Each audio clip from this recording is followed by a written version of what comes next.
Hey guys, tonight we're not boarding a cruise. We're stepping onto a ship that's bigger than belief, colder than it has any right to be, and heading straight into history's most infamous iceberg. You'll live the journey of a third-class passenger on the RMS Titanic. From hopeful departure to haunting silence, you'll face cramped bunks, endless stairwells, locked gates, freezing water, and the kind of night that never truly leaves you. Even if you live to tell the tale, if this kind of storytelling helps you rest, feel free to like the video and subscribe, but only if it genuinely brings you peace. And let me know in the comments where you're listening from and what time it is right now. It's oddly comforting to see who else is drifting off to the same quiet story. Also, if you'd like to support my work, and you'd prefer to watch these videos without ads, check out the Patreon link in the description. It helps keep this little lifeboat of a channel afloat. So dim the lights. Turn on a fan for that soft background hum. Settle in. And let's begin with the footsteps of a passenger walking up the gangway, one last time. You don't really believe it until you see the smoke, 4 black funnels rising like factory chimneys into the April sky, trailing a steady plume over the harbor. The RMS Titanic, they say, is the largest ship in the world, bigger than imagination, taller than most buildings. You arrive by tender from Queenstown, a little seasick already, and clinging to your bundle of clothes like it contains all your worth, because it does.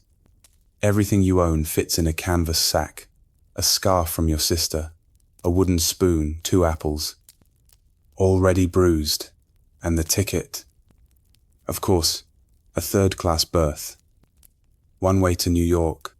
You check your pocket again, just to make sure it hasn't fluttered away. The crowd is thick with people like you, hopeful, harried, and slightly confused by the scale of things. Steerage passengers aren't given grand welcomes. There are no brass bands or champagne flutes, just an officious fellow with a clipboard, barking names. You shuffle forward in the queue, elbow to elbow, with mothers carrying babies, Irish farm boys whispering to each other, and a few stiff-looking Scandinavians with suspiciously large suitcases. You suspect they're smuggling bread. Smart. Really, the Titanic looms so high above the quay that you have to tip your head back until your cap nearly falls off. There's a gangway, but not for you. That's for second class. Or maybe even first, the wealthy folks with hats that cost more than your father's farm. You're directed around to a smaller entryway near the cargo loading zone, and you file in like livestock. It's hard not to feel like part of the cargo. Inside, the smell hits you first: fresh paint, new wood, a hint of coal smoke and salt air. It's not unpleasant, just sharp. Like the ship is still curing. A steward, young and already tired, waves you along a metal corridor without making eye contact. You descend a set of narrow stairs into the bowels of the vessel. It gets warmer as you go down, and louder, somewhere deep in the belly of the ship. You can feel the thrum of engines being prepared for departure. Your berth is humble, a 4-berth cabin with whitewashed metal walls, a single porthole the size of a dinner plate, and 2 sets of bunks, each barely wide enough to turn over in. The mattress is horsehair. The pillow has seen better days. You share it with 3 others, a Welsh miner, a girl from Donegal who refuses to speak, and an elderly Italian man who immediately removes his boots and sighs like he's home. You will be sleeping beside his socks for the next 5 days. Give or take. Still, it's cleaner than you expected, a miracle. Really, you were warned about steerage lice, foul food, damp sheets. But the White Star Line has made a point of advertising this voyage as unusually civilized for third class. The room even has an electric light, which you turn on and off several times, just because you can. When the ship finally pulls away from the dock, you feel it not as motion, but vibration a long, slow tremor through the bones of the ship. People rush to the narrow passageways, craning for a look at the receding harbor. Some wave, some cry, a baby howls. Unimpressed by history, above deck far above you, the first-class passengers are sipping tea and watching the departure like it's an orchestral performance. Some wear furs. Despite the spring air, you wonder if they even know there's a third class aboard. You wouldn't be surprised if they assumed you were ballast. A steward drops by to explain the rules curfew at 10. Men and women sleep separately, unless they're married, and you'll be needing a marriage certificate to prove it. Meals are taken in the dining saloon. 2 decks up, through the steel corridor, and past the washing station. Clean hands are apparently expected. You wonder if clean boots are. 2. Yours have never been accused of such a thing. Dinner is more than tolerable. You sit at a long wooden table with chipped edges, surrounded by strangers with varying accents and suspicious elbows. The fare soup, boiled beef, potatoes, bread with proper butter, and plum pudding. It's hearty and hot, and there's plenty of it. The White Star Line is very proud of feeding its passengers properly, even those in steerage. You hear someone mutter that the menu upstairs includes roast, squab, and oysters. You quietly chew your bread a little faster, lest you start resenting your pudding. Afterward, you walk the lower corridors. The ship is a labyrinth, metal walls, doors marked in confusing codes, stairways that lead to nowhere. You pass a small band, practicing in a side room, not the grand ensemble from first class, but a modest fiddle and piano duo. They play a reel that reminds you of home, and you stop just long enough to pretend you're not listening. There's a room for washing large, tiled, cold, with basins and a pump handle. You splash water on your face and look in the mirror. You don't look like someone who belongs on the world's greatest ship. You look tired, but you're here. You made it. For now, that's enough. That night, as you lie on the too thin mattress with your arms tucked in tight to avoid brushing your neighbor, you stare up at the metal ceiling and try to imagine what first class looks like. There are electric elevators. You've heard. A squash court, a Turkish bath. You don't know what that is, but it sounds complicated. There's a reading room with velvet chairs, a veranda cafe with real ivy and a glass roof. Some passengers even brought their automobiles. Not that there are roads in the Atlantic. You consider sneaking up to see it. Just once, but the doors are guarded, and you have neither the clothes nor the confidence to bluff your way through a grand staircase. Instead, you focus on the gentle hum of the engines. It's like sleeping above a breathing beast. The Titanic is a marvel 882 feet long, nearly 100 feet wide. She carries over 2,200 people crew. Passengers. Staff more than the population of your village. And she's fast capable of over 21 knots. That's more speed than most trains, though no one below deck is really in a hurry. The ship's designers claimed she could remain afloat, with 4 of her 16 watertight compartments flooded. Some even call her unsinkable. You're not sure who started that rumor, but it's repeated like gospel. You close your eyes and feel the sway of the ocean, gentle for now. The North Atlantic is calm tonight, a rare blessing. Someone down the hall is playing a harmonica, a lullaby. Maybe, or just a tune to pass the time. The Italian man snores. The Donegal girl shifts restlessly in her bunk. You try not to think of the distance beneath you, the fathoms of black water below the hull. You remind yourself this is an adventure, a new start. You are 24 years old and have 3 coins in your pocket. But you are also a passenger aboard the Titanic, That is something to tell your grandchildren, assuming you make it to New York, and then somehow find both a wife and the money for grandchildren. The next morning you are awakened by a bell, not an alarm exactly, but something that clearly means you are expected to rise. You dress quickly, no hot water. Of course, you nod to the others in your cabin, a quiet nod. Since conversation before bread is dangerous business, breakfast is oatmeal, tea, and stewed prunes. You are not sure if it is meant to be comforting or a warning. Up on deck, you steal a glimpse of the sea. It stretches forever, in all directions. Silver blue and still. You are surrounded by sky and nothingness. It is beautiful, in a way that makes you feel small, just for a second. If you understand why people paint oceans, you lean on the rail, squinting toward the horizon. Somewhere out there is America, somewhere ahead. A new life, somewhere above you. Someone is reading a novel and sipping coffee from a porcelain cup.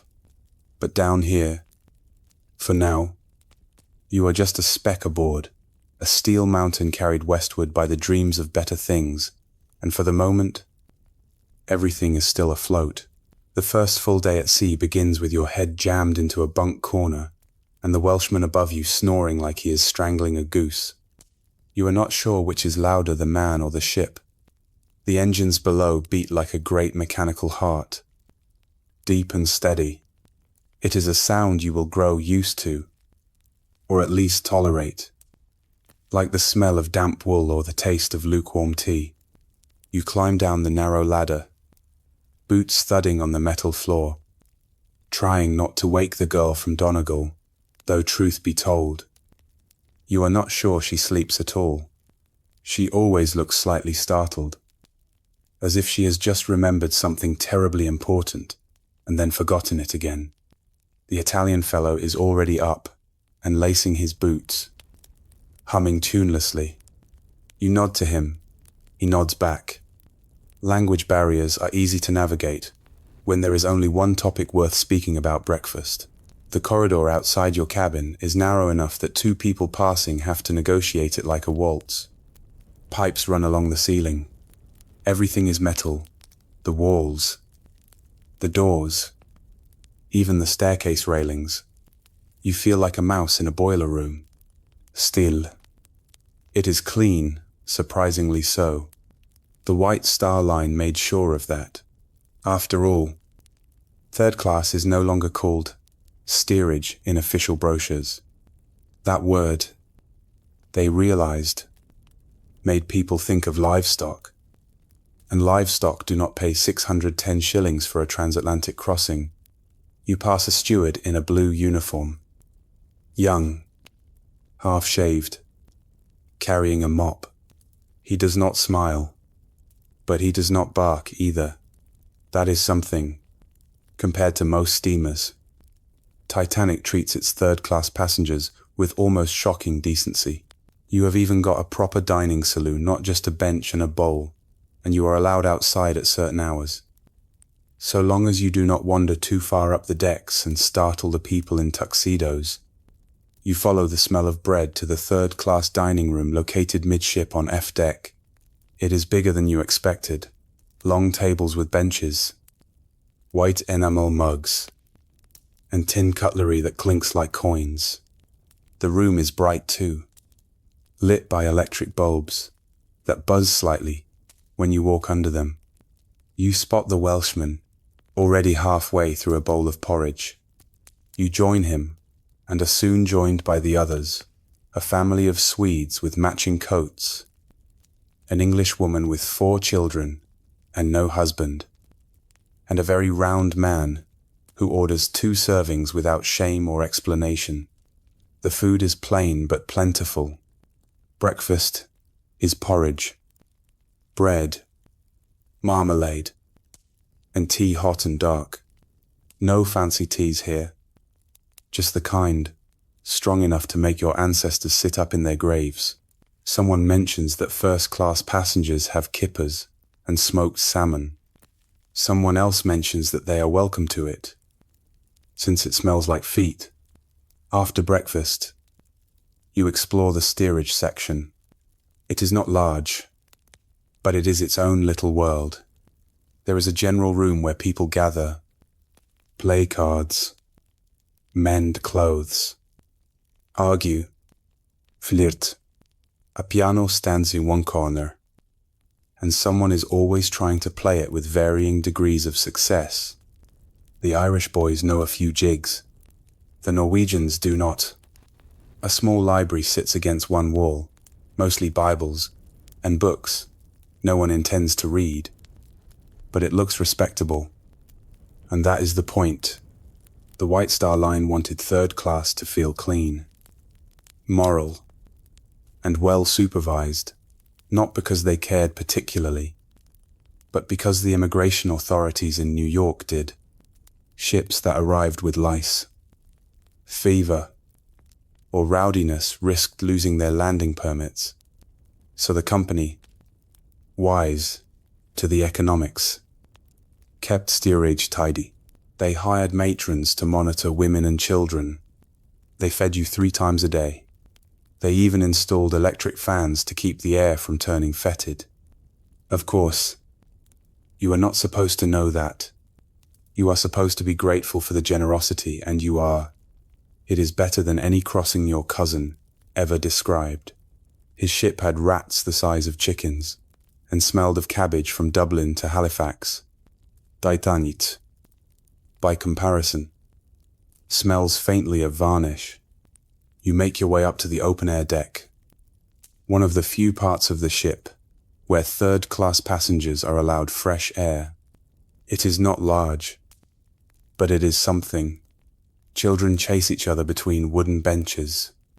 A man tunes a violin. Somewhere above, you hear faint strains of a string quartet, probably playing something French and complicated. You sit on a bench and watch the sea. The water stretches to forever calm and cold and vast. You are halfway to nowhere. You are allowed on deck only during certain hours. First class has their own promenades sheltered and adorned with ivy. Second class has deck chairs and newspapers. You have a wooden bench and the sky. Honestly, you will take it. The sky does not care how much you paid for your ticket. Back below, a steward announces lunch. The dining saloon fills quickly. You sit with the same group as before the miner. The Donegal girl, the Swedish family. Everyone is a little warmer now, a little looser with their stories. You learn the Welshman's name is Evan. He is going to Pittsburgh to work in the mills. The Swedish father speaks some English. He says simply, "America better." No one argues. Lunch is soup, corned beef, and boiled potatoes. There is rice pudding for dessert. You scrape your plate clean. It is not gourmet, but it is hot, and it is yours. You imagine your mother's face if she saw you being served at a real table, with a cloth napkin and everything. Granted, the napkin is more whole than cloth, but still, that afternoon you wander. The ship is a maze, and it is easy to get lost. You pass doors labeled, "No admittance." You see stairwells marked, "Crew only." You consider ignoring them. But remember the steward's warning steerage. Passengers caught trespassing will be confined to quarters. The Donegal girl tried it once. She says, got as far as the second-class hallway before being escorted back like a schoolchild caught with someone else's lunch. In truth, there is a whole other world above you. First-class passengers stroll through lounges with chandeliers, red-in-leather chairs, and bathe in Turkish steam rooms.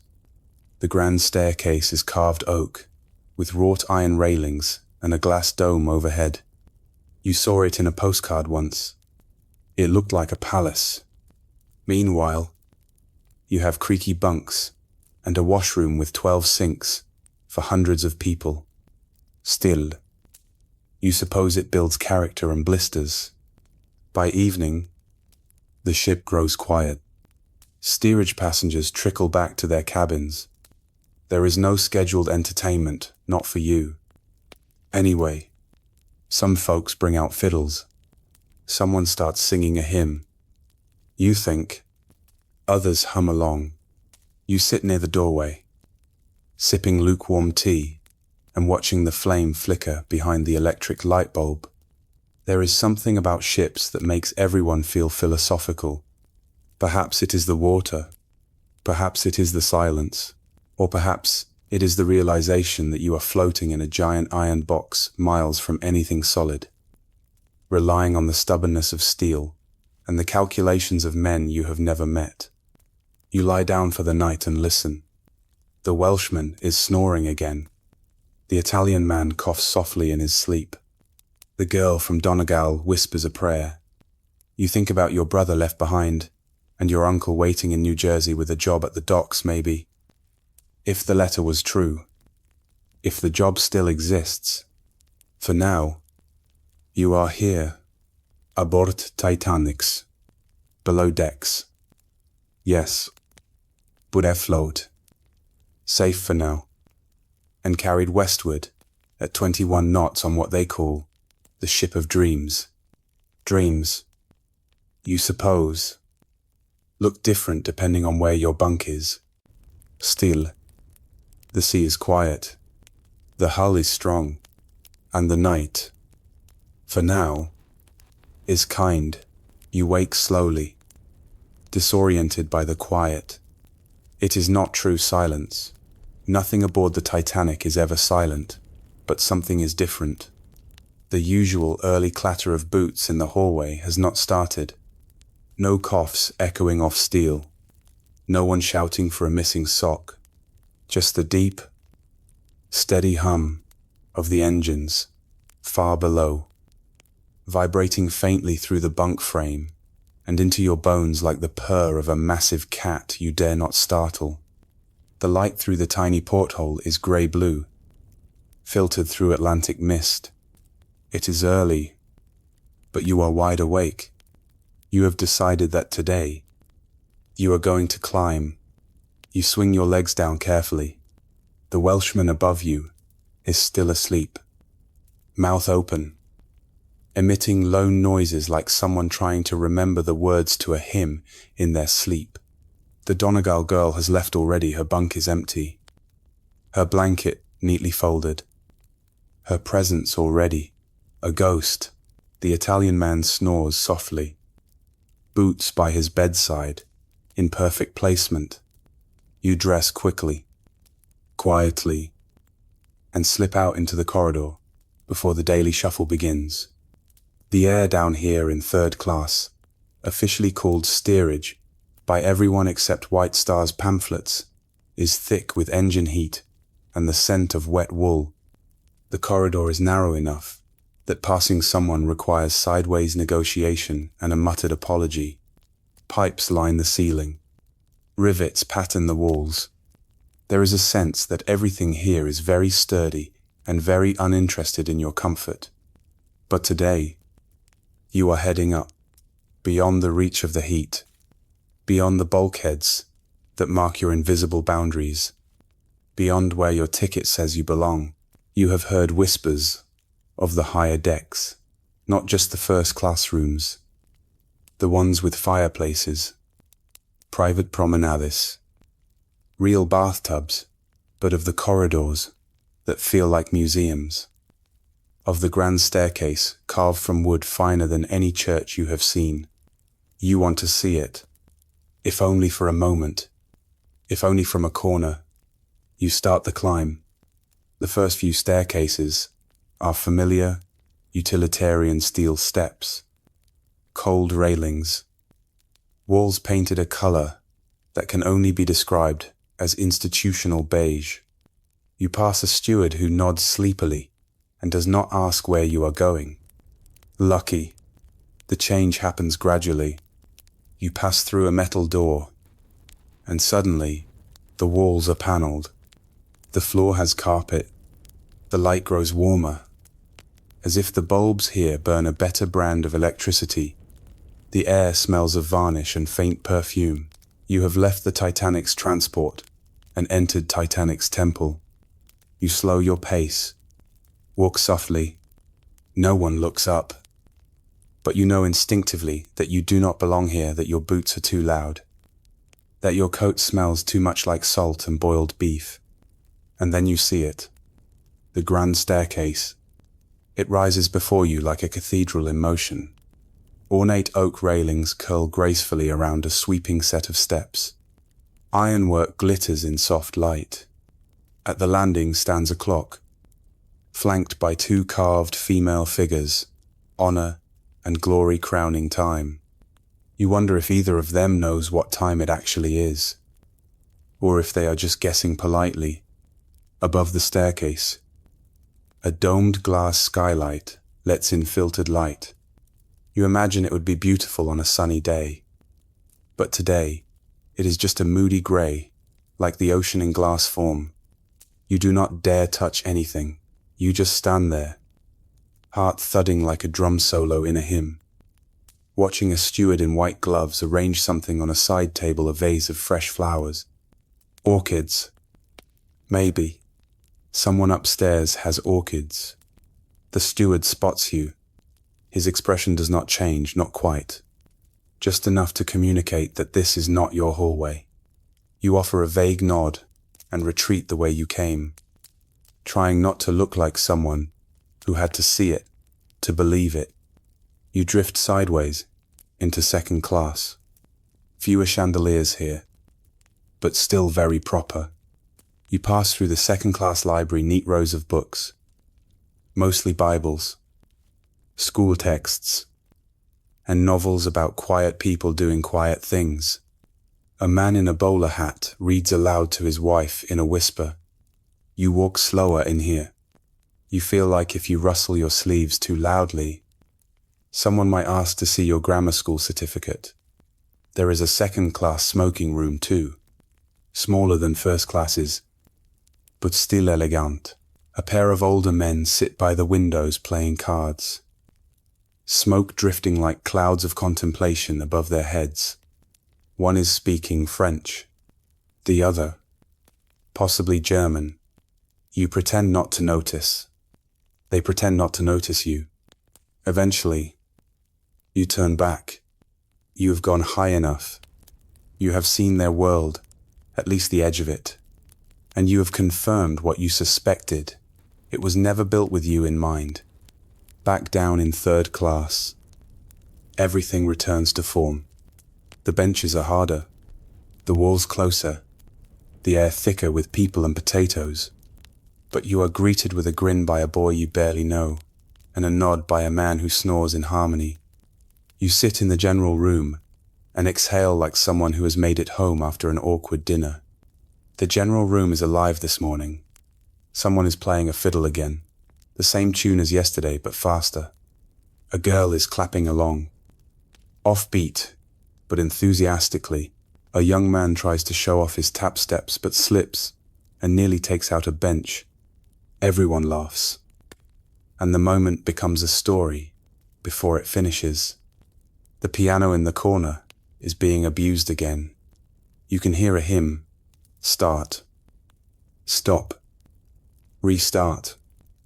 Then veer entirely off course. No one minds. Someone brings out a deck of cards. Another offers tea. No one asks where you have been. Lunch is stew, and bread always stew and bread. But today someone has managed to swipe an extra scoop of treacle pudding, and the table erupts in fake outrage and real envy. You hear more rumors during the meal. One man says, the ship is going too fast. Another says there was ice reported to the north. A third man, who has read one book and now considers himself a naval engineer, claims the ship cannot sink because the hull is divided into 16 watertight compartments. Even if 4 flood, he says, through a mouthful of beef, she'll stay afloat, built like a fortress. She is. You look down at your plate and imagine water finding its way into every spoonful. After lunch, you go up again, but only as far as the open-air deck allowed to third class. It is small, stern-facing, with benches along the rail, but the sky is bright now, and the air is fresh. Children chase each other. A pair of young lovers try very hard not to look like they are holding hands. A steward watches with the patient expression of a man who has been told not to interfere unless someone falls overboard. You find a spot at the railing and watch the waves break gently behind the ship. It is hard to fathom how much power is driving the Titanic forward, nearly 50,000 horsepower. 3 enormous propellers churning the Atlantic into foam. You think of the stokers down below, men sweating in engine rooms the size of cathedrals, shoveling coal into furnaces 24 hours a day. Most of the ship's crew never see sunlight, but they are the ones making the world move. You stay on deck longer than usual. No one shoos you off. Maybe the steward is tired. Maybe he is warming up to you. Maybe, unlikely, you just look respectable from behind. When the wind gets too sharp, you head back down to your bunk. The Welshman is awake and telling a long story that seems to involve goats, a ladder, and a very unfortunate hat. The Italian man nods solemnly. Whether from comprehension or politeness is anyone's guess. The Donegal girl rolls her eyes and closes her book. You lie back on your bunk, staring at the ceiling. It is dotted with rivets and streaks of moisture from the warm air below. You think about honor and glory again, about the orchids, about the glass dome overhead. You wonder what it would be like to walk that staircase freely, as if it were your home, not a museum, closed for cleaning. But you also remember the smile of the child who shared half a biscuit earlier, the man who offered you his stool, the music, the laughter, the sense that down here no one is pretending to be anything other than alive. You drift to sleep that night with a strange feeling in your chest. Not quite envy, not quite contentment, something in between. Something shaped like a staircase that you will never climb, and a bench that always has room for one more. The strange thing is how hard it is to sleep even when you are tired. And you are tired. Your boots are tired. Your spine is tired.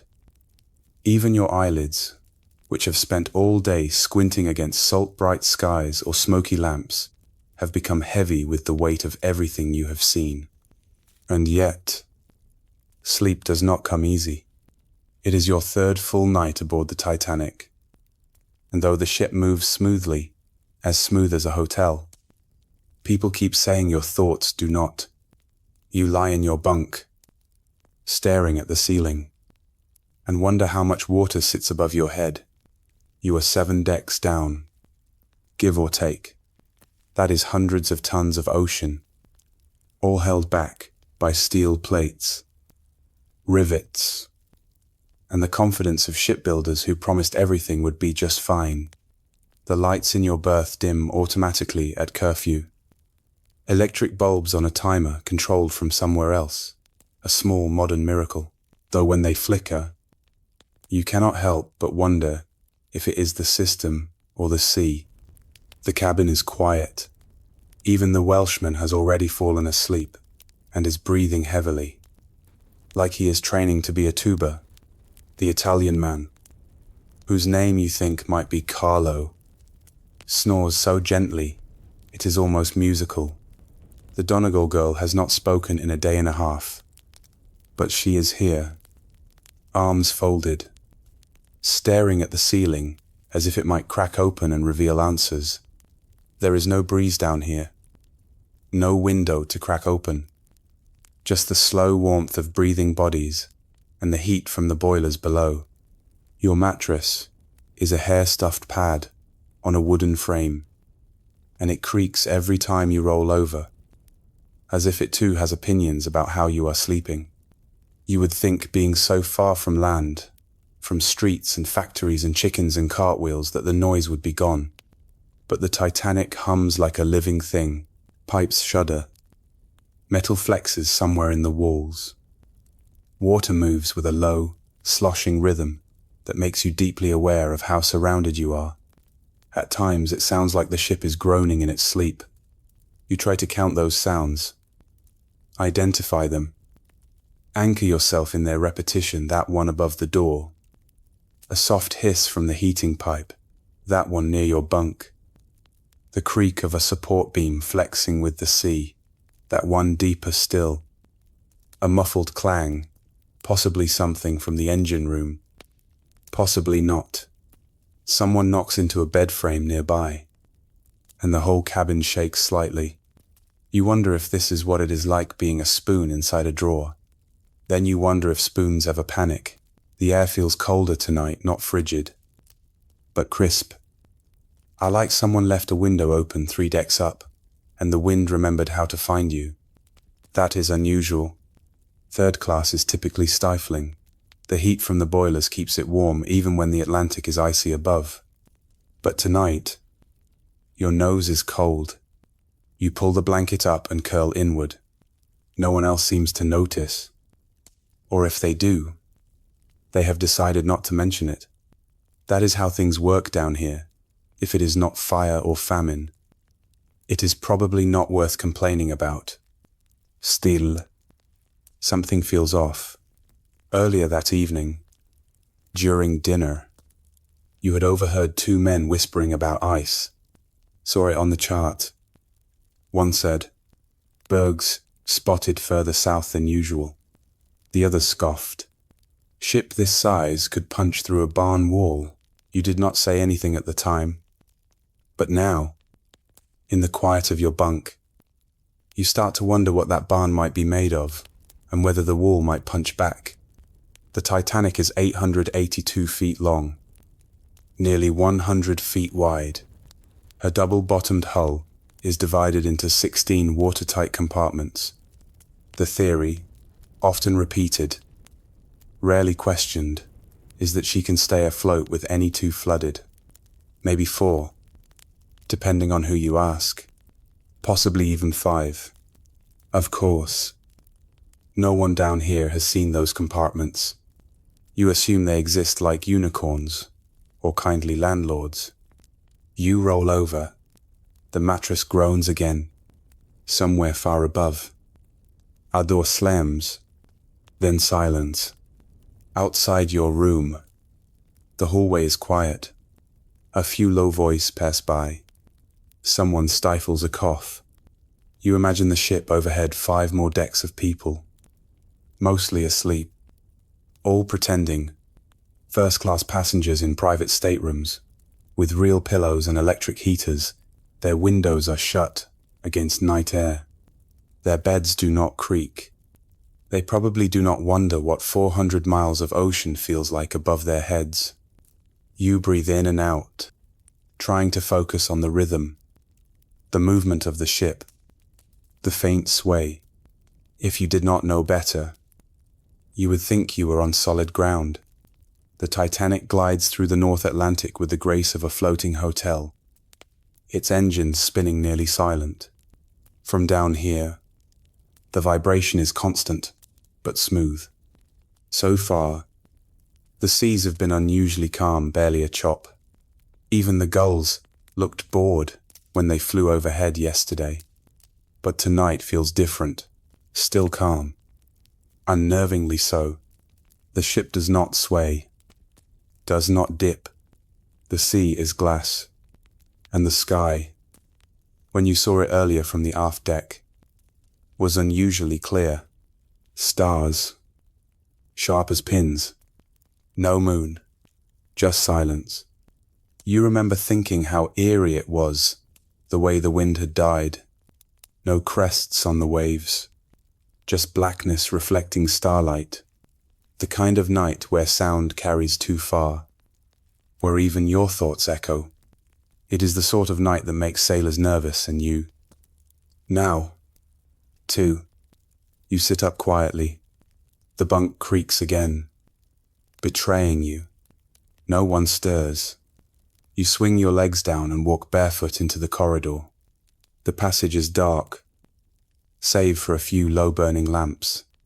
The electric lights here are dulled at night to save power. A steward once joked. It also discouraged passengers from panicking at the sight of each other in nightclothes. You walk down the hall, past a row of identical doors, each with 4 bunks, each with the same white paint flaking at the edges. You pass the communal lavatory.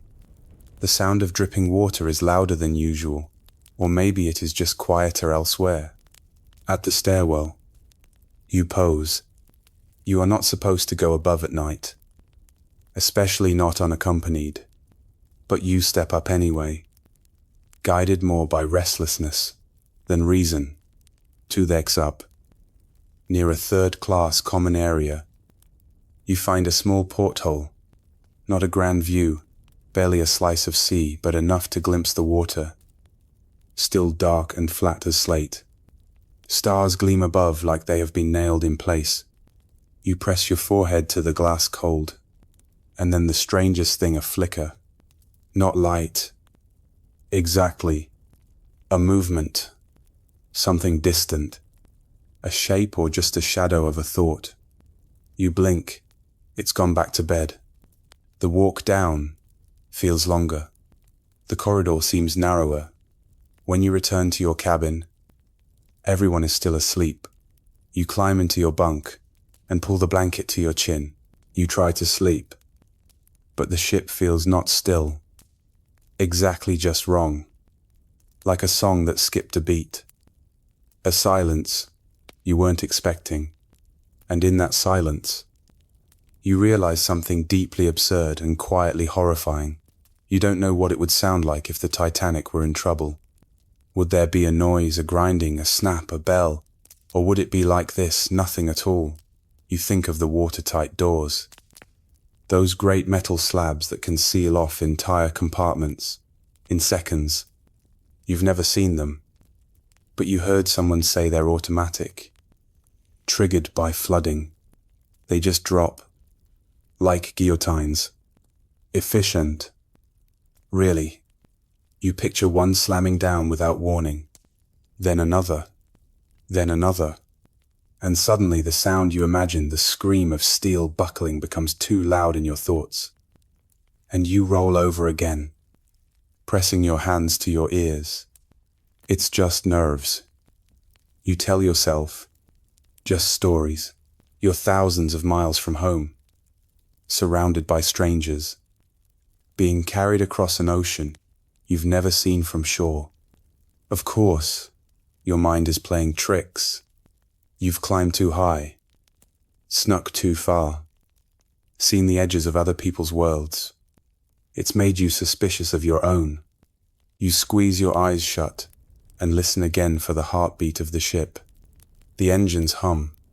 The pipes moan. Evan breathes. Carlos snores.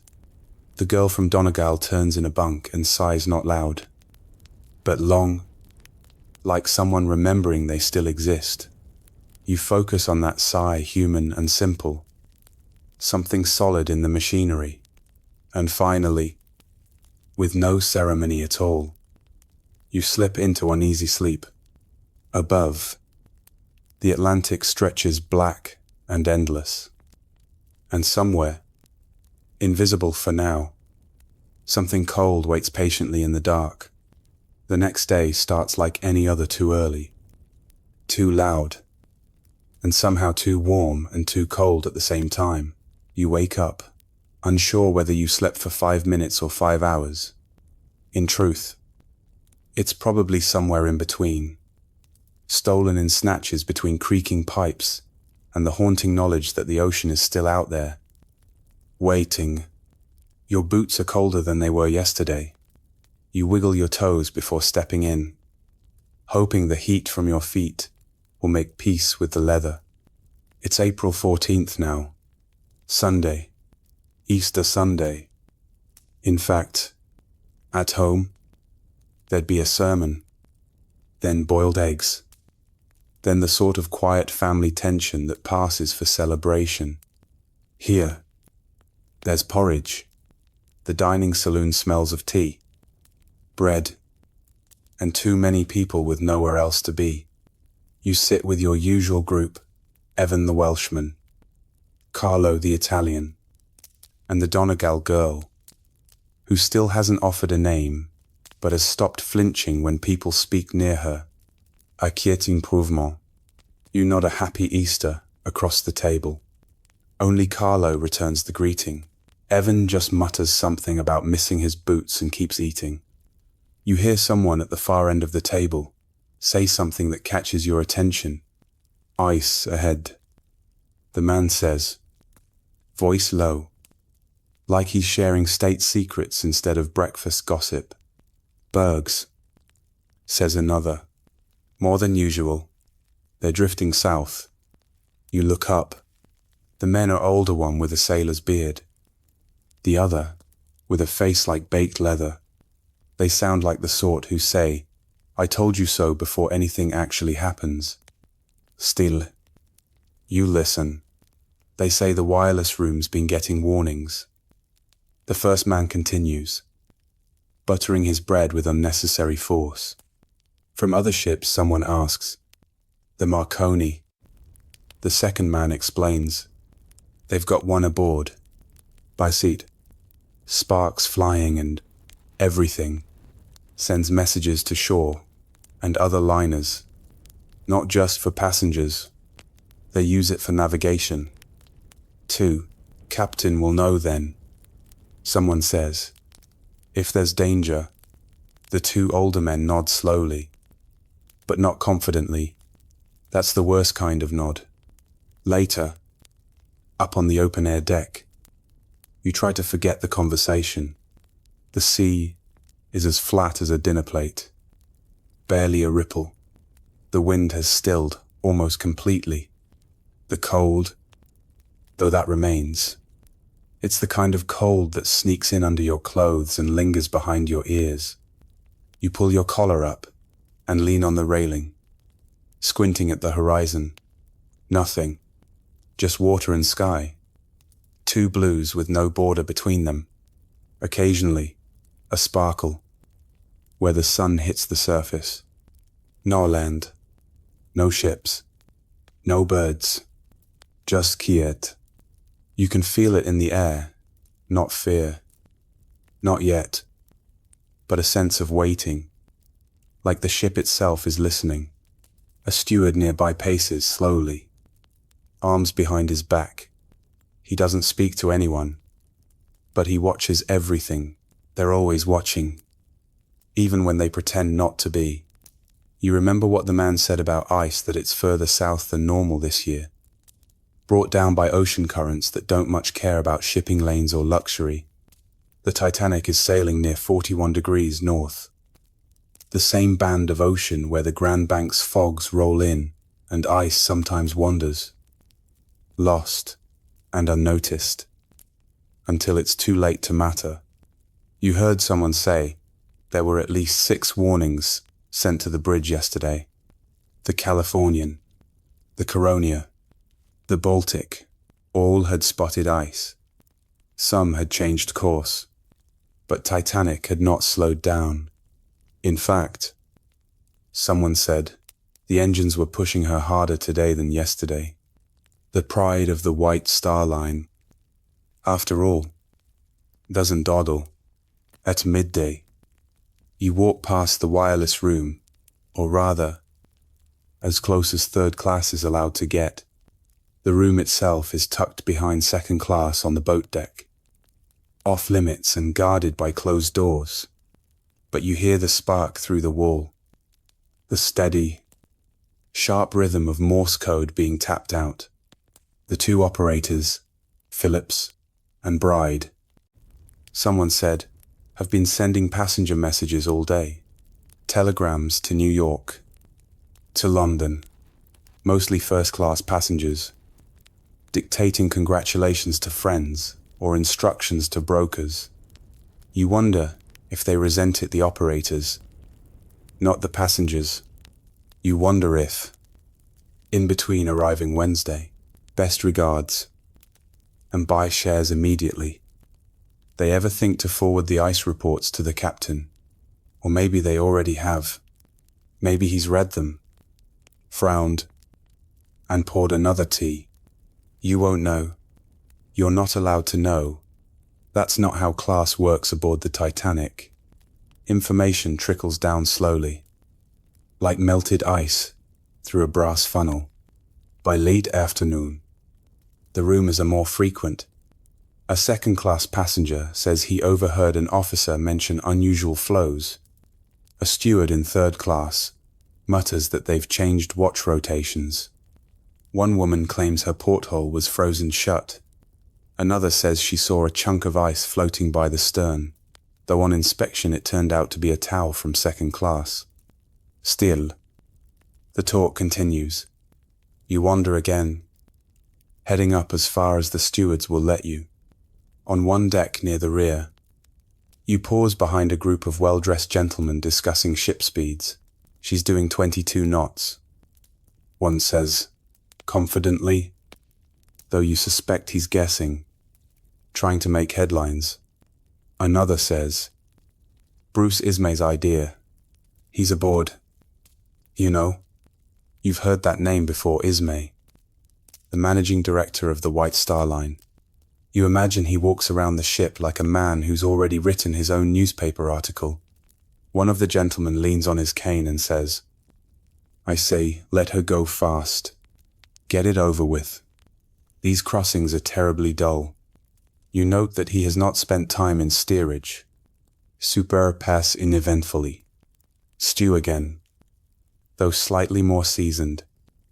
As if the cook is repenting, you eat beside Carlo and Evan, who argues quietly with a Scottish boy about whether the ship is headed too far west. The Donegal girl does not speak, but her foot taps beneath the table, maybe nerves, maybe boredom. You ask her if she has heard the ice rumors. She shrugs. There is always something, she says, and takes another bite of bread. Evening descends. The sky sharpens again. Stars winking into place, one by one, until the night is full of them. No clouds, no moon, just that same eerie stillness. The ocean is too calm.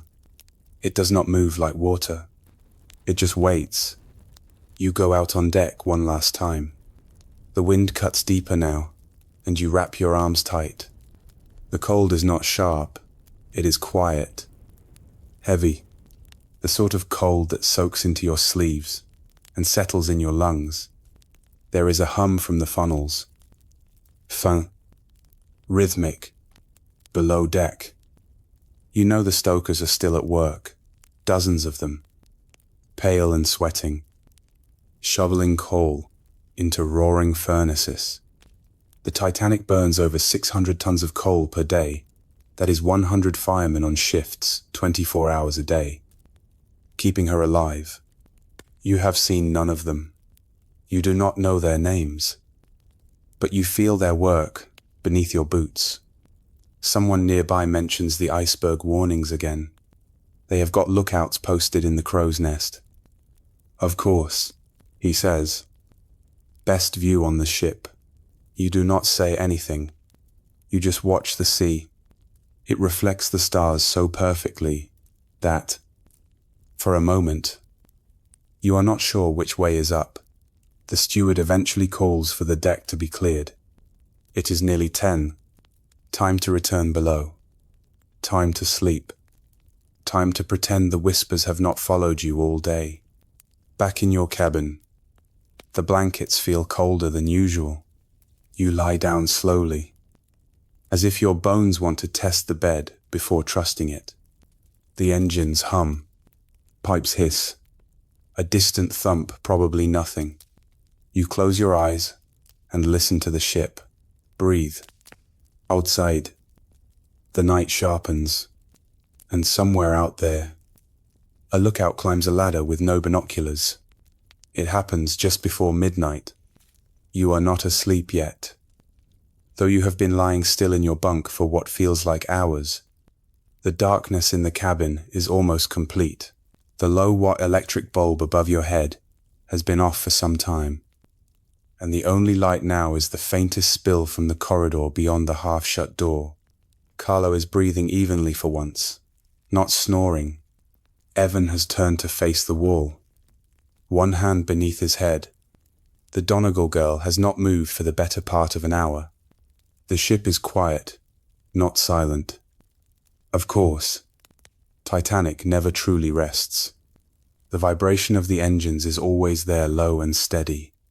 The sound of water rushing past the hull, a metal creak every now and then, the occasional thump of something falling somewhere, a bucket, a mop, a steward's patience. But this is different. The jolt is not sharp. It is not the screeching, cinematic sort of collision. You would expect no fireworks, no explosion, just a shiver, a long, low grinding sensation that hums through the bones of the ship and into yours. Like someone has run a giant finger along the hull from bow to stern. Your mattress shifts slightly. The pipes above your head rattle. Carlos dirs. Evan grunts and mutters something about potatoes. Then everything stops. For a few seconds, the engines go quiet, not off. Not quite. But they pause. You notice it. Like you would notice a missing tooth or a heartbeat that skips. The vibration in the walls. Your bed. The very floor gone. And in its place, an awfulness. Then the engines resume not with a roar, but with a hesitant hum, like a man coughing politely after realizing he said something awkward. You sit up. No alarm sounds. No bells. No shouting. Just the renewed rhythm of the ship beneath you, and the sudden, sharp awareness that something has changed. You climb out of your bunk and pull on your boots. Evan is sitting up now, rubbing his eyes. What was that? He asks. Not quite sure. You say? Carlo shrugs. Maybe anchor shift. Or a wave. You glance at the Donegal girl. She is watching the ceiling, arms still crossed. No one moves to leave the cabin. It is late, the kind of late where nothing important is ever expected to happen. But still, you walk into the corridor. Others are doing the same. Doors creak open. Heads peek out, faces half awake and confused. The corridor tilts slightly, not dramatically, just enough that you notice a rolling bottle slide along the floor. Someone jokes about the sea, rocking the ship like a cradle. Someone else does not laugh. You head toward the stairwell. There is no steward in sight, which, in itself, feels wrong. They are usually everywhere, appearing like shadows when you linger too long in the wrong area, or try to pocket a second piece of bread. You climb to decks, boots echoing louder than you would like. The air grows colder, not subtly, genuinely cold now. Your fingers tingle and you draw your coat tighter. You make it to the general third-class space. It is fuller than expected. People are talking in low voices, some pacing. A man you recognize from meals, red hair, missing a tooth, is saying he felt the whole wall shake. Someone else claims the ship hit a whale. Another says he saw ice on the starboard side. A woman swears her porthole is leaking. Then the stewards arrive. At first, they are calm, firm but polite. Nothing to worry about. They say, a precaution. Stay here. Do not go up top. No need to panic. The officers are inspecting the ship. There has been a minor incident. Everything is under control. You have never heard so many words that explain so little. You try to ask a question, but you are waved off. Just stay calm. Sire. One says, Captain Smith will have it sorted presently. You glance toward the stairwell.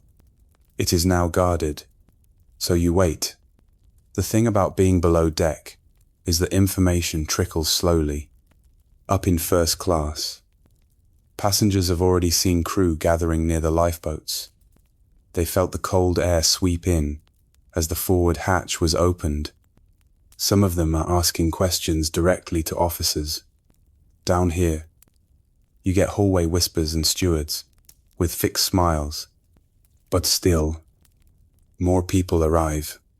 Children wrapped in shawls, old men buttoning their coats, young couples gripping each other's arms like handles. No one is shouting yet, but no one is laughing either.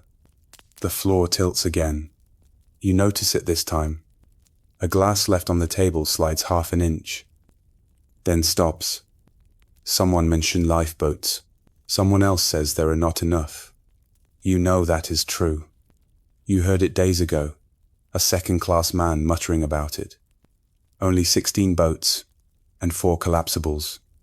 Room for about 1,200 people. There are over 2,200 on board. You start to sweat, despite the cold. Then a steward reappears and speaks a few quiet words to another. That one's face changes just slightly. His eyebrows rise. His jaw tightens. You see it. Then they both disappear. The room grows louder. Someone tries to climb the stairs. A steward blocks him. You cannot go up yet. Sire, please remain here. Why? The man asks. Just orders. Is the ship sinking? I cannot say. Sire, which is as close to yes as a steward is likely to get. You turn toward the stern, the third class, open-air deck. If the forward gangway is blocked, maybe the aft deck is clear. Maybe you can get higher, see something. You start walking. The corridors are narrower now, more crowded. People are standing in clumps, unsure of what to do. Children are crying. A few suitcases sit by doors, packed in a hurry. Then you see it. Water, just a thin trickle, running from under a door, but cold and moving. You stop. Someone else sees it too and backs away. A steward rounds the corner, eyes widening slightly. Please return to your cabin. Sire, he says. You do not. You turn and walk faster, up another stairwell. This one leads to a door marked crew access. It is unlocked. You step through, and suddenly, you are in second class. The difference is immediate. Painted walls, polished floors, better lighting, but it is still chaotic. Passengers in nightgowns and coats. Stewards hurrying without looking hurried. Voices that do not match their words. You find a porthole and press your face to the glass. And there it is. Ice. A ridge of it along the starboard hull, jagged and white under the night sky. It must have scraped the side. You can see marks in the steel. Nothing catastrophic looking. But then again, what would that look like from here? You hear someone say the ship has struck an iceberg, that she has taken on water, that the watertight compartments are filling, that the bulkheads only rise as high as E deck. You are on F. You turn and head toward the open decks. You need air. Answers.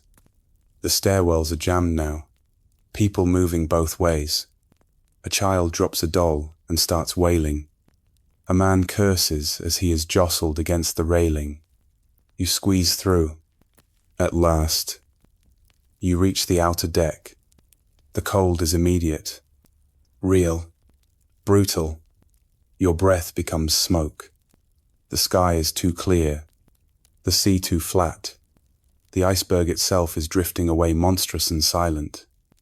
Taller than the decks. Pale as a tombstone. Crew members move quickly now. Officers shout. Lifeboats are uncovered. Ropes are tested. Women and children are ushered toward them. You stand to one side. Watching, you are not called. You are not expected. The unsinkable ship has struck ice. And only now, standing in the cold, do you understand that things break? Even the things they swear cannot. Even this. You are not supposed to be here. Not on this deck. Not in this part of the ship. Not watching lifeboats being lowered in the dark. Ropes, groaning under the weight of too few people and too much delay. But no one stops you now. Not really. Not anymore. Whatever invisible boundary once kept, third-class passengers out of sight, has dissolved into cold fog and confusion. The officers have stopped noticing who came from where, or if they do. They are too busy with ropes and winches and quiet. Practiced shouts. You pull your coat tighter. The cold bites harder up here, not the shivering sort, but the heavy kind that slides into your sleeves and behind your ears. The sort of cold that can slow your thoughts if you are not careful. The deck is crowded, but not chaotic. Not yet. You can see the panic blooming in small pockets, a sharp voice here, a trembling hand there, but it has not spread fully. Most people still believe this is temporary. They have been told to stay calm, and so they are, but you are starting to see the cracks.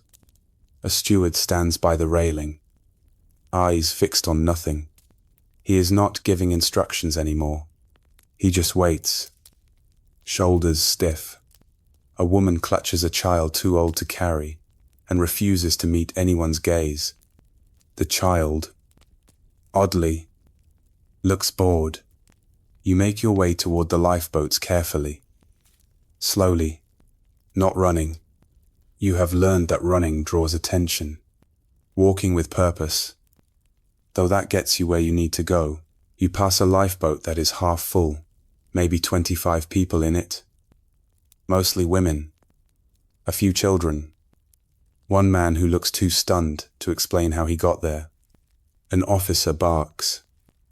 Lower away. And the ropes creak. The boat dips. Swings once. Steadies. And begins to descend into blackness. That boat was meant to hold 65.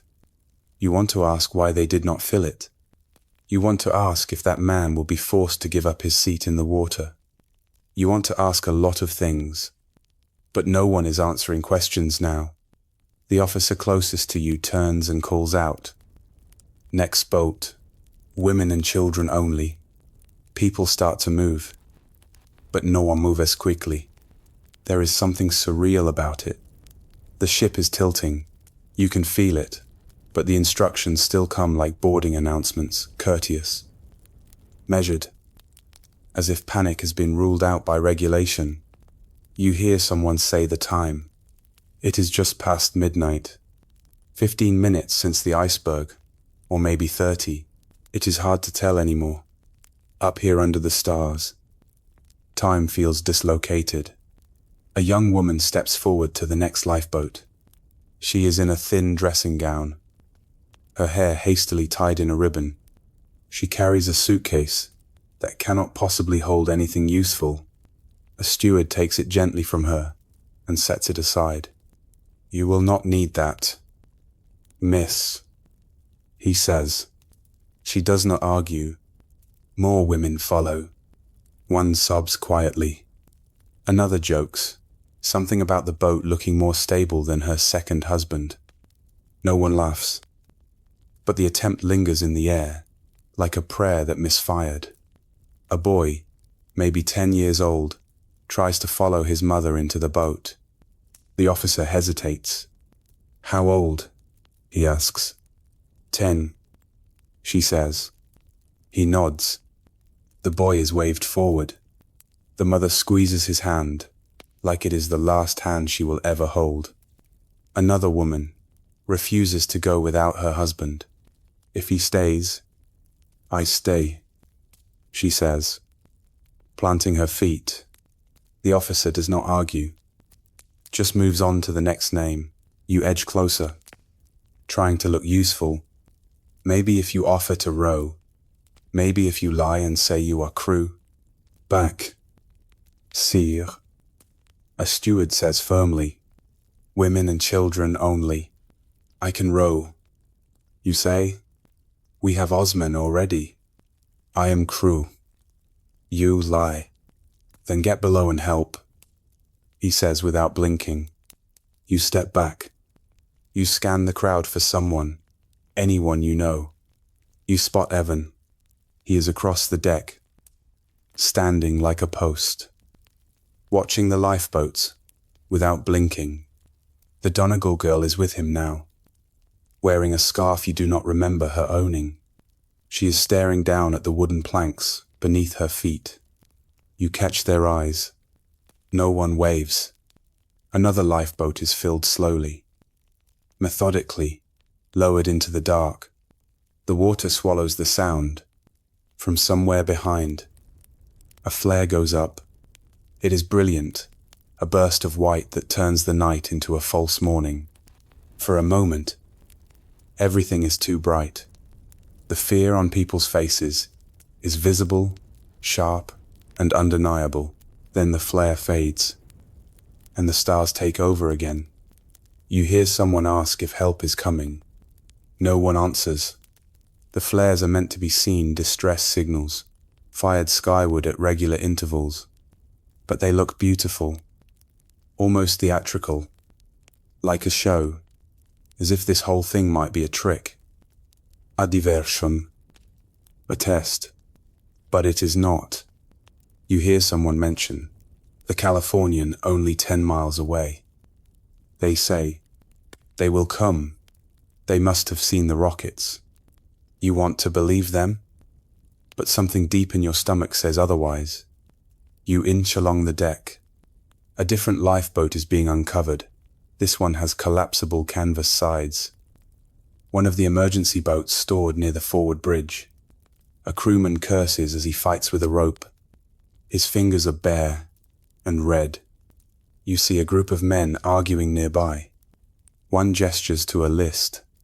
Another waves him off. Orders are changing now.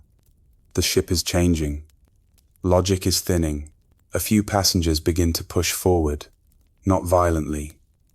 Not enough to call it a panic. But the urgency is visible now.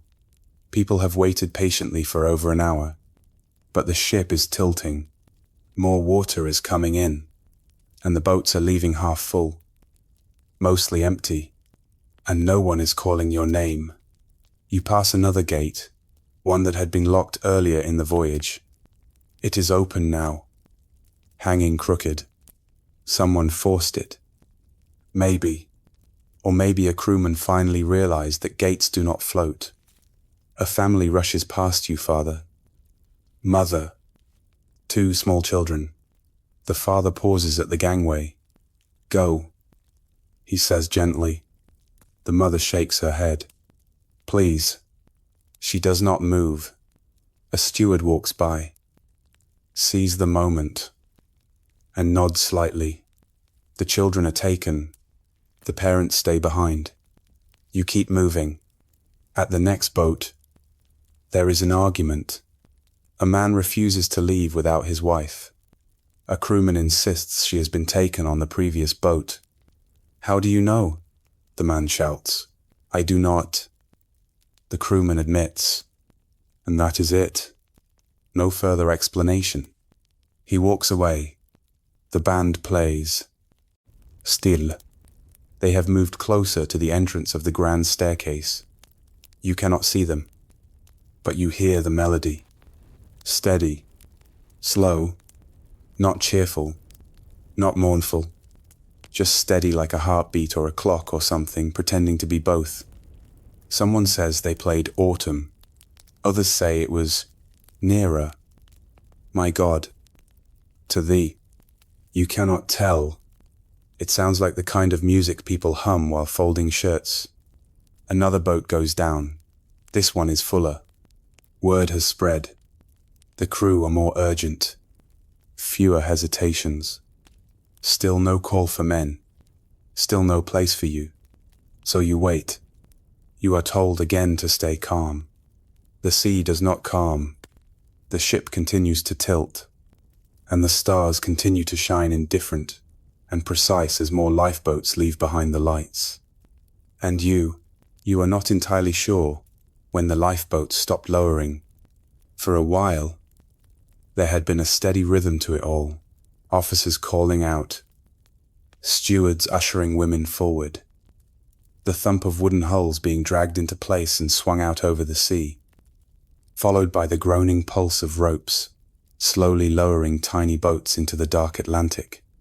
There was order, of a kind, not perfect, not fair, and certainly not equally applied, but it resembled something like procedure, and you had believed.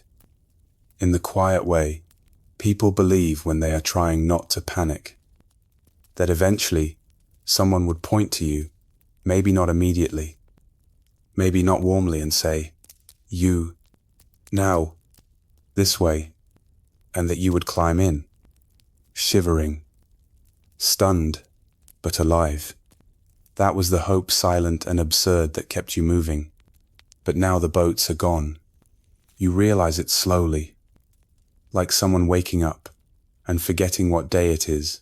You look down the line of davits and see only rope ends, wooden brackets, swinging empty in the night wind.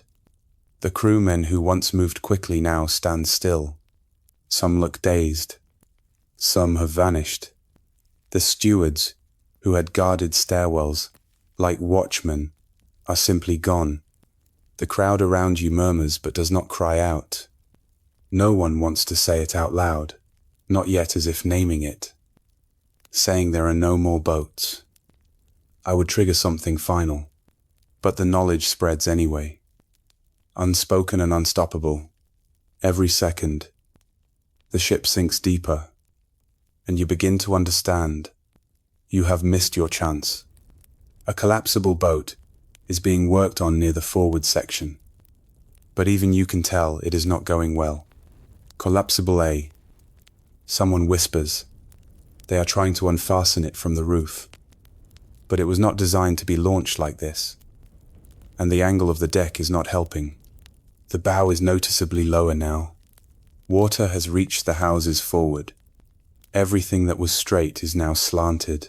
People adjust their footing without comment, leaning slightly, instinctively bracing against the change, as if pretending they are not on a sinking ship, but simply walking a steeper hill than usual. A kind of still, horrified dignity has settled in, at least for now. You see officers shouting at one another as they wrestle with ropes, canvas, and spars, trying to make the ungainly craft seaworthy in real time.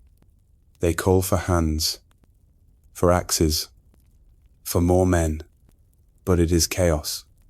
There are too many volunteers now, not enough space, and far too little structure.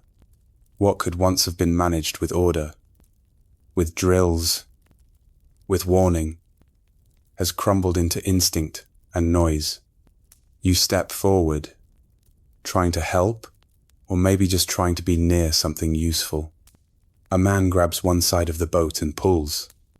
You take another corner, straining. Your fingers slip, cold and useless, and the canvas buckles in the middle. Someone yells to steady it. Another man, not a sailor, but a passenger, climbs in before the boat is ready. He is thrown out a moment later. There is no discipline now, only desperation. The boat cocks under uneven weight, and when someone tries to swing it outward toward the davits, a rope snaps. The canvas tears, flapping in the wind like a broken sail. It does not go over the side. It just lurches to one end and collapses in on itself. People step back, realizing the moment is lost. You move on. There is no lifeboat left to chase, but movement still feels like hope. and so you follow the current of the crowds. The slope of the deck is undeniable now.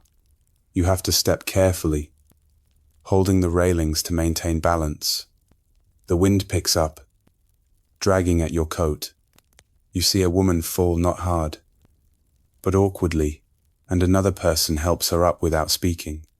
The formality of earlier has disappeared. Everyone is doing what they can for the person directly in front of them. Nothing more.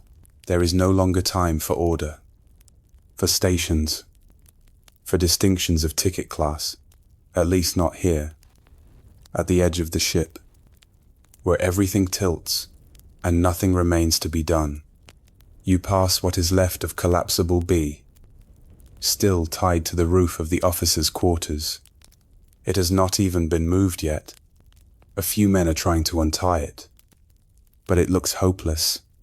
The ship is angled too sharply, and their footing is bad.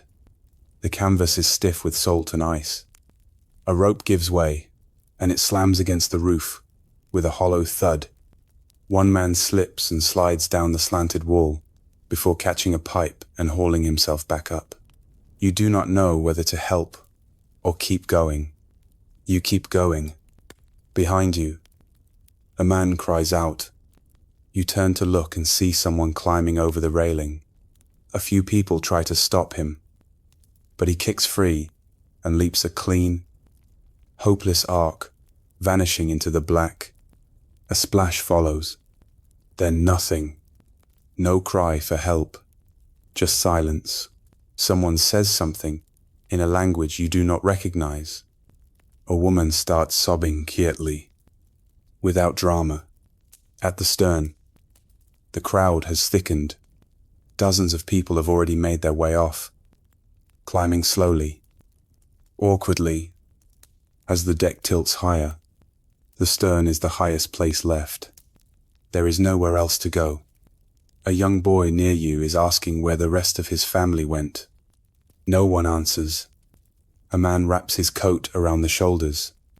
The boy sits down and starts to sing softly to himself. From somewhere, midship, comes a deep groan, metal on metal, a sound of failure. The ship is breaking, not just flooding, the hull, strained and twisted by the uneven weight of thousands of tons of water, pressing down on the forward compartments, is giving way. The bulkheads were supposed to hold. That is what you were told. She could stay afloat with 4 compartments flooded. But 5 went under. 6 maybe. You cannot remember now. You press your hand to the rail and feel it vibrating, a living, dying thing. Someone near you starts praying aloud. Others follow. Hail Marys, Pater Nosters, verses half remembered and mumbled into sleeves. A group huddles near the second funnel, whispering to each other, arms locked. A steward walks past you, pale as salt, holding a length of rope in one hand and nothing in the other. He looks around, then kneels down and begins to tie something, not as a sailor would, but as a man trying to feel useful in the last hour of the world. The lights flicker, and then finally, they go out. The ship is in darkness now. Utter, final, complete. No lanterns, no floodlights, no gentle glow from the salon windows. Just starlight and the pale sheen of frost on the deck. The wind rushes louder in your ears. You try to see your hands. You cannot. Then the stern lifts sharply. Not a lurch, but a steady, terrible rise. You are pulled backward by gravity. People around you fall. You drop to your knees, grabbing the base of a davit to keep from sliding. Voices rise in pitch, not all screaming, but all strained, stretched. You hear the sound of objects crashing down the tilted deck luggage. Deck chairs, coal scuttles, bodies. One man tumbles past, arms outstretched, catching nothing. You close your eyes as he vanishes over the edge. The ship groans again, louder this time. A long, ripping sound. Deep in the core. It is breaking. Really breaking now. Not just twisting, but splitting. You can feel it in your feet. Your ribs. Your teeth steel, surrendering to the ocean. You climb slowly. Painfully, hands shaking on the rail. Boots, slipping on frozen wood. You do not think anymore. You just move. Upward, always upward, to the very tail of the stern. To the last high point, on the last high place on this enormous dying ship. And then, without warning, the stern surges upward. The deck goes vertical. The ship is standing. You cling to the railing as the people beside you scream, fall, vanish. The wind whistles past your ears. You feel your grip failing, your arms burning. The sea is so close now, not beneath you, but beside you, curling up, like a curtain drawn too high. And then you fall. You do not remember choosing to, you just let go. And the ship, once a marvel, once a miracle, once a palace of steel and lights and confidence, continues down without you into the cold, dark sea. The first thing you feel is not cold. It is violence. The ocean does not embrace you. It punches. It zites. It claws the breath from your lungs before you have even surfaced. One moment you are on the ship, clinging to the stern, boots skidding on vertical planks, arms wrapped around a freezing rail. The next you are in the sea. No warning. No preparation. No elegance. Just sudden brutal impact and the all-consuming realization that you are no longer on something. You are in something, and it wants you. You sink. It is not deep. Not yet. The stern had not finished rising when you let go. But it is enough. Your limbs flail, desperate for direction. Your coat, heavy with cold Atlantic spray, drags you downward. Your shoes feel like anchors. You do not remember opening your mouth. But it is full of water now, salt, oily soot, and something else. Something metallic and old, the taste of a ship dying. You break the surface, gasping, around you. The water is churning. People are screaming. Some are silent. Arms flail in the dark, grasping at nothing. You feel someone collide with you shoulder. Elbow then. Nothing. Someone else grabs your coat, then slips away. You tread water. Barely. But the shock is winning. Your heart races. Your lungs burn. But your body is slowing. The cold 28 degrees Fahrenheit, just below freezing, begins its quiet work. You do not shiver. Not yet. That comes later. First, you just slow down. You look back. Titanic still looms.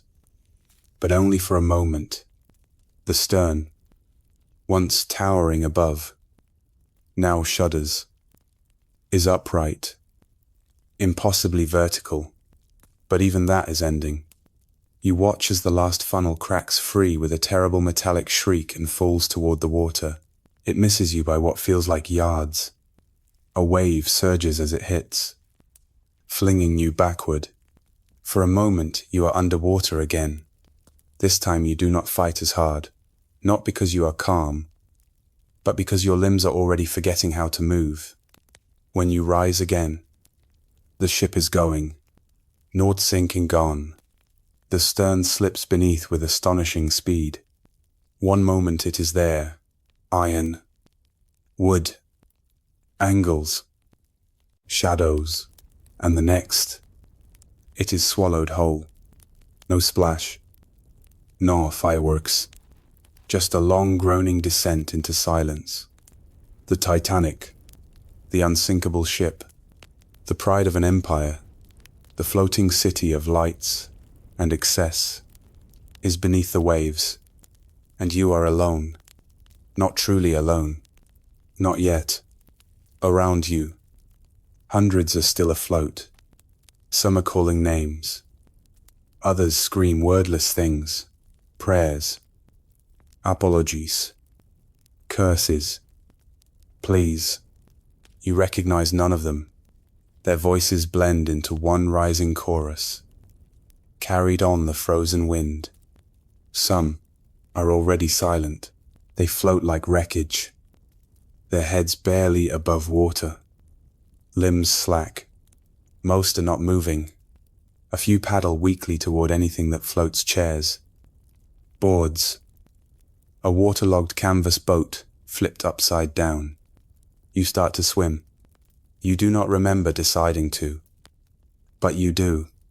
Your arms are numb, but they still obey. You kick, though you cannot feel your feet. Somewhere to your left, you spot a dark shape, flat, uneven, occupied a collapsible boat, overturned, with men perched on its sides like birds on a log. You aim for it, not because it looks inviting. It does not. It looks awful, overcrowded, wet, nearly sinking. But it is not water, and that is enough. The swim is short, maybe 15 yards. It feels like a mile. Every stroke burns. You cannot tell if your muscles are working, or if the sea is simply pushing you along. At one point you slip under again. When you come up, the stars seem brighter and harsher, like they are watching.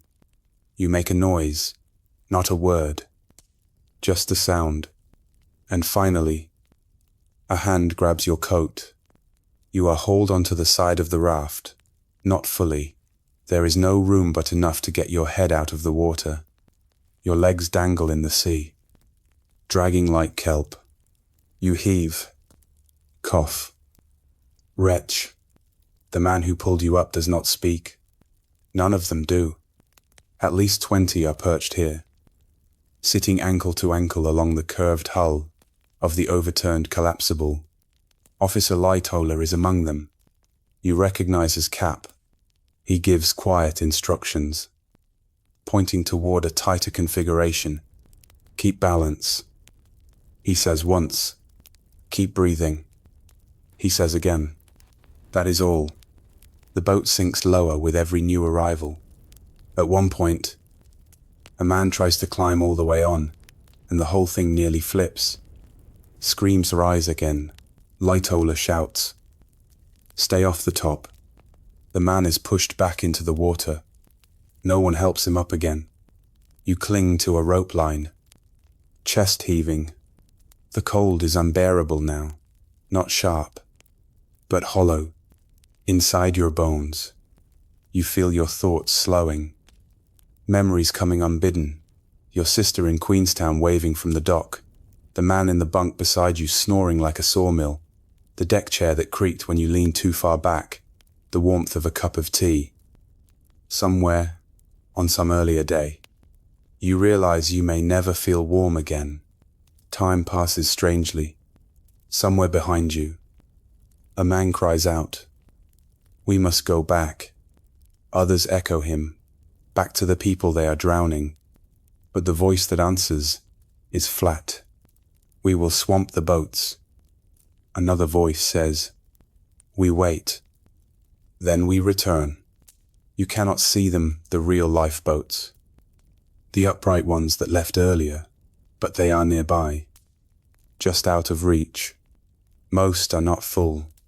Some have only a dozen aboard, floating in boats meant for 60, but the sea is full of hands now. If they go back too soon, they will be overturned. So they wait. The cries in the dark grow fewer. One by one, the voices fade. The splashes stop. The sea goes still. You look out. and realize the stars are reflected perfectly now. No waves, no wind, no motion at all. The only thing that moves is your breath, fogging faintly in front of you. The raft shifts beneath you. Someone has died. The weight redistributes. No one says anything. You hold on tighter. Your arms burn, but you do not let go, not because you are strong, but because you have forgotten how to do anything else. Lightola keeps the group balanced. He rotates people, makes them shift to avoid tipping. Someone falls off and does not come back up. Another says nothing, just slips away into the dark. You stop asking who is still here. It no longer matters. You try to count the stars. You lose track. You try again. It does not help. Eventually, in the distance, you hear a sound. At first you think it is in your head, but then the sound grows clearer, a rhythm. Not fast, but deliberate. Controlled. A voice calls out, "Is anyone alive?" You almost laugh. The voice again, "Is anyone there?" Then you see it, a lantern swinging. Then another, a boat. Real, upright, near. They have come back. The boat pulls alongside. Hands reach out. Names are asked. Someone lifts you by the arms. You do not help. You cannot. You are dragged over the side like a sack. You land in the bottom of the lifeboat with a thud. No one scolds you. No one cheers. Someone wraps you in a coat. Another gives you a sip of brandy. You cough it out. You are among the lucky ones. And yet, as the boat turns and rows toward the horizon, you look back one last time. The sea is flat, utterly still, and where the Titanic once stood, where 46,000 tons of steel met the Atlantic, there is only night. You awaken not in the sea, not on the lifeboat, but in a place that feels unreal. A wooden deck beneath your body, hard but unmoving. A low voice speaking beside you in an accent you do not recognize. You feel warmth, not true heat, but the absence of freezing, then light too much of it, not the sharp brilliance of a starry sky over open water, but the muted grey of a misty morning. You try to sit up and find that you cannot, not because something holds you, but because your body has not yet remembered how you are wrapped in wool, in hands, in steam, in soft fabric. A cup is pressed to your lips. You drink something thin and warm that tastes like nothing at all. You do not speak. You could not if you tried. The ship is the RMS Carpathia. You learn this not from memory, but from the whispers around you. She is smaller than the Titanic, slower, not half so grand, and yet she is the most beautiful thing you have ever touched. She had turned from her course when the distress came through. Her captain had ordered full steam ahead, dodging ice fields in the dark, racing to a position she would never reach in time. The Titanic had gone down 2 hours before she arrived, but she had pulled survivors from lifeboats in the grey half-light of dawn, 75 of you, each one stiff and pale, each one blinking as if waking from the same nightmare. Now she turns back toward New York. The last messages sent. The world already stirring with horror and confusion. You lie among strangers, all of whom share the same 1,000-yard stare. There is no cheering, no songs of rescue, no sense of triumph. You are not saved. You are merely not lost. For the next few days, time passes in blinks. You are moved below decks, out of the open air, into a hold converted into an infirmary, or maybe a makeshift dormitory. There are bodies around you, not corpses, but survivors like yourself, swaddled in woolen blankets and propped against bulkheads. Crewmen pass in and out. A woman speaks softly, her hands holding a sponge to a child's lips. You notice you are still wearing the same trousers, now stiff with salt. Someone brings you socks that do not fit. You wear them anyway. Meals come, and you eat without knowing what they are. Tea, bread, broth, a boiled egg. You feel guilt at every swallow. There are men who cannot lift their heads. You do not know their names. They do not ask yours. The stories begin before you even leave the ship. They float through the corridors like the chill that rises off wet clothes drying too slowly in tight quarters. One man claims the Titanic split in half. Another swears it did not. Some speak of officers firing pistols, of lifeboats, half full, and pushing away from crowds screaming in the dark. There is talk of men dressed as women, of sailors obeying orders until the very last moment, of an officer who took his own life on the deck rather than choose who would live or die. There is no way to confirm any of it, and yet you absorb every word. These rumors become a sort of common language between you. When a man breaks down in sobs, no one asks why. You all know why. You hear the name, Lightoller, spoken with reverence, though he too is as hollow-eyed as the rest. He survived by balancing on the overturned collapsible, organizing those who clung to it like driftwood. Others speak of a baker who drank himself nearly senseless before stepping into the sea and somehow floated to safety on a barrel of bread. These tales sound like inventions. They are not. Every passenger carries a piece of the story, jagged and imperfect.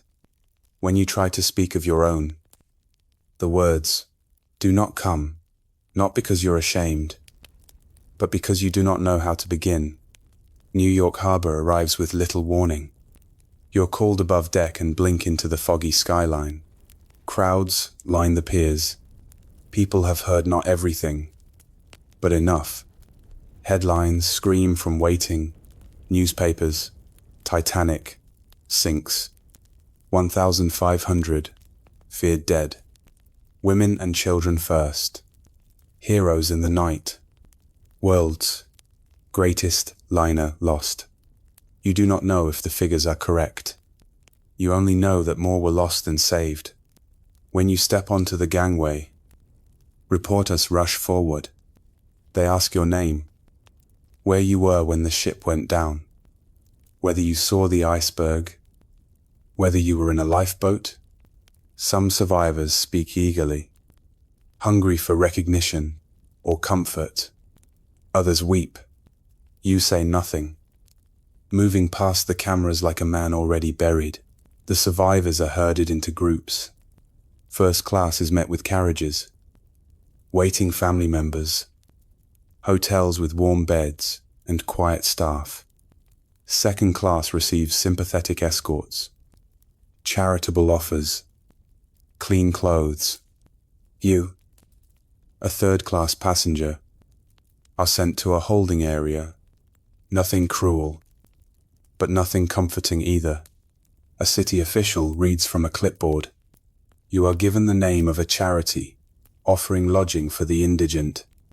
No one says the word immigrant, but you hear it in their tone. You are processed, not welcomed. In the days that follow, your survival becomes paperwork. A man from the White Star Line asks for your address, your employment history, your intended destination. You have none. You intended to start fresh, to find work, to become someone. Now you are someone else entirely, an echo of a voyage that never reached its end. The line gives you a small sum compensation. They call it enough for new clothes, perhaps a room for a week. It feels like hush money. People treat you gently for a while. When they learn you were on the Titanic, their eyes widen. Some ask you to tell your story. Others simply touch your shoulder, as if trying to absorb a piece of your pain. You oblige a few of them, speaking carefully, omitting the worst part. You leave out the screaming, the final moments, the silence after, but even that grows tiresome. Soon, people grow impatient. They ask what it was really like. Was it beautiful? Did you hear the music? Did the captain go down with the ship? Their interest begins to curdle into something else. Morbid curiosity. A spectacle. You stop answering. The weeks pass. You find work, warehouse lifting. Mostly, you're strong enough, though your joints ache when it rains. A local church helps you find a room. You share it with two others, neither of whom were on the ship. They speak of baseball scores and wages, and who's courting who. You nod along, grateful to be in a world that continues to exist, and yet you are no longer part of it. You walk the streets at night, unable to sleep. When you do sleep, your dreams are of stars over water, of the groan of metal, of cold that bites deeper than bone. Eventually, the newspapers move on. The world finds new stories, political crises, strikes. The sinking becomes history tragic. Yes, but distant. You are no longer a survivor. You are just a man with a job, a coat, and a silence he keeps to himself. You do not attend reunions. You do not write memoirs. You receive a letter from a cousin back home in Ireland who saw your name in a list and wept with relief. You write back briefly, and then do not write again. Years pass. The city changes. Cars become common. Skyscrapers rise. People forget, but you do not. Every April, the air feels colder. Every time you board a ferry, you grip the railing with more force than necessary. You never return to the sea, not for pleasure, not for passage, not for anything. And yet you live, not easily, not without pain, but you do. You walk the streets. You speak when spoken to. You age. You become, to those who meet you later in life, a quiet man, a hard worker, a reliable lodger. No one guesses that you once stood on the slanted stern of the world's grandest ship and stared death in the face. You do not speak of it, but you remember everything. You remember the thud of the iceberg, the vibration of steel underfoot, the smell of varnished wood and salt and panic. You remember the silence in the lifeboat, the weight of a man's body slipping beneath the waves, the terrible, beautiful calm of the sea after the cries had stopped. And most of all, you remember the lights that flickered once, twice, then vanished, leaving only the stars.